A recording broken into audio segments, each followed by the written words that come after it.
Jamhuri ya Muungano wa Tanzania ni nchi huru na ambayo inaongozwa kwa mujibu wa katiba ya mwaka 1977 na marekebisho yake zaidi ya 14. Katika sheria yetu imeruhusu pia kutungwa sheria nyingine ambazo moja ya sheria ni sheria kanuni za adhabu, na tunayo sheria pia ya kuzuia ugaidi.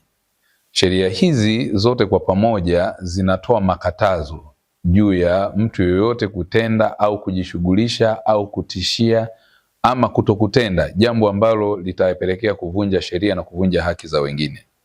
Kwa msingi huo serikali kupitia vyombo vya ulinzi na usalama inao wajibu wa msingi wa kulinda haki ya uhai, lakini inao wajibu wa kulinda haki za raia na mali zao kwa mujibu wa katiba, lakini pia sheria mbalimbali ambazo zimeundwa. Lakini pia ni nchi ambayo inaheshimu utawala wa sheria, ni nchi ya kidemokrasia inayofuata misingi ya utawala bora, lakini pia kuheshimu uhuru wa mahakama kama ulivyoainishwa 107B kubwa.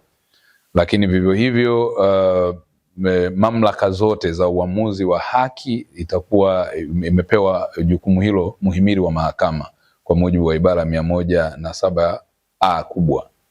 Kwa hiyo yale yanayosemwa kwamba kuna watu wanakamatwa, ni kundi fulani na nini, hayo yote sio kweli, ni uongo na ni uzushi na ni upotoshaji ambao hauna nia njema, nyuma yake una nia ovu, kwa sababu mtu yoyote katika Jamhuri ya Muungano wa Tanzania ambaye anavunja sheria au amefanya kosa, aidha kutenda au kutishia kutenda kosa ambalo lina ujinai ndani yake, utaratibu wa kawaida kabisa kwa mujibu wa sheria kanuni za adhabu, mtu huyo atatafutwa na vyombo vya dola na atakamatwa kwa kutumia arrest warrant au without warrant, kwa maana ya warrant of arrest.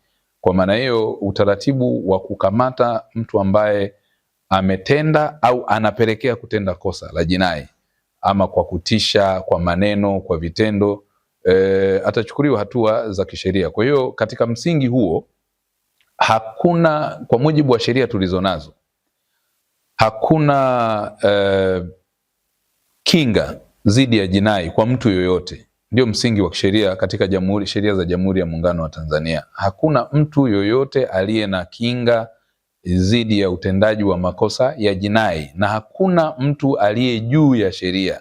Utawala wa sheria upo kwa maana ya katiba yetu na sheria nyingine zilizotungwa, juzuu zaidi ya sheria 438 pengine mpaka 40 za sasa. Kwa hiyo msingi wa kwanza wa msingi kabisa wa Tanzania wanapaswa kujua ni kwamba hakuna mtu yoyote